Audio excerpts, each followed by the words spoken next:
October 2న ఎంగిలిపూల బతుకమ్మ. ఈ ఏడాది బతుకమ్మ పండుగ తేదీలు ఇవే. ఈ ఏడాది 2024లో భాద్రపద అమావాస్య అక్టోబరు 02న వచ్చింది. ఈ రోజు ప్రారంభమయ్యే వేడుకలు 9 రోజుల పాటు వైభవంగా సాగి అక్టోబరు 10తో ముగుస్తాయి. భాద్రపద అమావాస్య అక్టోబరు 02 నుంచి దుర్గాష్టమి అక్టోబరు 10 వరకు బతుకమ్మ వేడుకలు ఘనంగా నిర్వహిస్తారు. 1 అక్టోబర్ 2 బుధవారం భాద్రపద అమావాస్య లేదా మహాలయ అమావాస్య. మొదటి రోజు ఎంగిలిపూల బతుకమ్మ మహాలయ అమావాస్య రోజు జరుగుతుంది. 2 అక్టోబర్ 3 గురువారం ఆశ్వయుజ శుక్ల పాడ్యమి అటుకుల బతుకమ్మ. రెండో రోజు అటుకుల బతుకమ్మ నవరాత్రి కలశ స్థాపన రోజు జరుపుకుంటారు.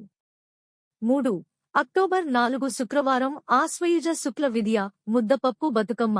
మూడో రోజు ముద్దపప్పు బతుకమ్మ. 4 అక్టోబర్ 5 శనివారం ఆశ్వయుజ శుక్ల తదియ నానే బియ్యం బతుకమ్మ. నాలుగో రోజు నానే బియ్యం బతుకమ్మ.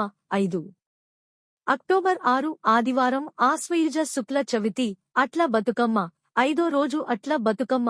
6 అక్టోబర్ 7 సోమవారం ఆశ్వయుజ శుక్ల పంచమి అలిగిన బతుకమ్మ. ఆరో రోజు అలిగిన బతుకమ్మ.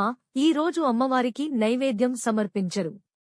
7 అక్టోబరు 08 మంగళవారం ఆశ్వయుజ శుక్ల షష్ఠి వేపకాయల బతుకమ్మ. ఏడో రోజు వేపకాయల బతుకమ్మ. 8 అక్టోబరు 09 బుధవారం ఆశ్వయుజ శుక్ల సప్తమి వెన్నముద్దల బతుకమ్మ. ఎనిమిదో రోజు వెన్నముద్దల బతుకమ్మ.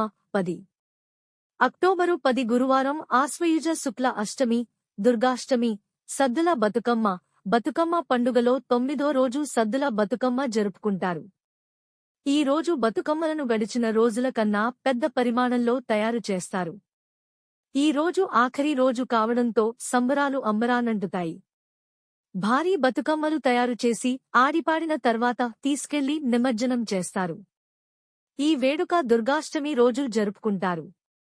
బతుకమ్మ పండగ తెలంగాణలో ఎప్పుడు ప్రారంభమైందో చెప్పేందుకు సరైన ఆధారాలు లేవు కాని వేల ఏళ్లుగా కొనసాగుతోందని చెప్పేందుకు చాలా కథలున్నాయి. దీని వెనుక ఎన్నో కథలు చెబుతారు. జగన్మాత మహిషాసురుడిని చంపిన తర్వాత అలసటతో మూర్ఛపోయిందట. ఆమెను మేల్కొలిపేందుకు స్త్రీలంతా గుమిగూడి ప్రార్థించారట. బతుకమ్మ అంటూ పాటలు పాడారట. సరిగ్గా 10వ రోజు ఆమె నిద్రలేచిందని అప్పటినుంచి బతుకమ్మ వేడుక జరుపుకుంటున్నాని ఓ కథనం ప్రచారంలో ఉంది.